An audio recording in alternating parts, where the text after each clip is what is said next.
हाय दोस्तों, हम सब ने सोशल मीडिया पर कामयाब लोगों की कहानियां देखी हैं ना। वो यूट्यूबर्स जिनके लाखों सब्सक्राइबर्स हैं, टिकटॉकर्स जिनकी वीडियोस करोड़ों व्यूज लेती हैं, या फेसबुक पेजेस जो रातों रात वायरल हो जाते हैं। लेकिन क्या हमने कभी सोचा कि हर कहानी इतनी चमकदार क्यों नहीं होती? हर वो शख्स जो मेहनत करता है, क्या वो कामयाब हो जाता है, या हम सिर्फ उन्हें देखते हैं जो जीत गए और बाकी सबको भूल जाते हैं?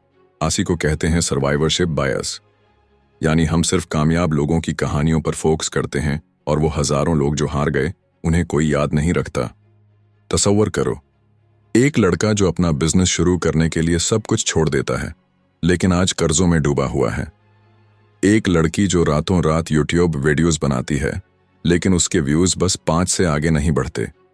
या वो इंस्टाग्राम अकाउंट्स जिनके पीछे घंटों की मेहनत है लेकिन फॉलोअर्स वो बस ख्वाब ही रहते हैं। ये लोग भी तो वही कर रहे थे जो कामयाब लोगों ने किया। तो फिर वो कहाँ गए?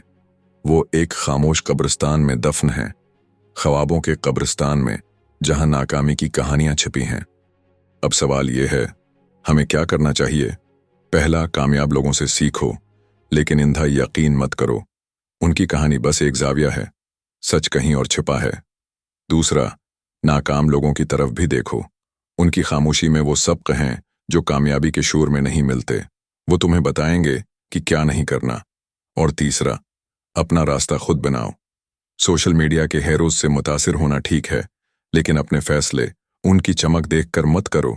अगर सच सीखना है तो सिर्फ कामयाबी के तालियों पर मत जाओ, कभी उस कब्रिस्तान का चक्कर लगाओ जहां नाकामी अपनी कहानी सुना रही है, क्योंकि सच वहीं दफन है जहां कोई नहीं देखता।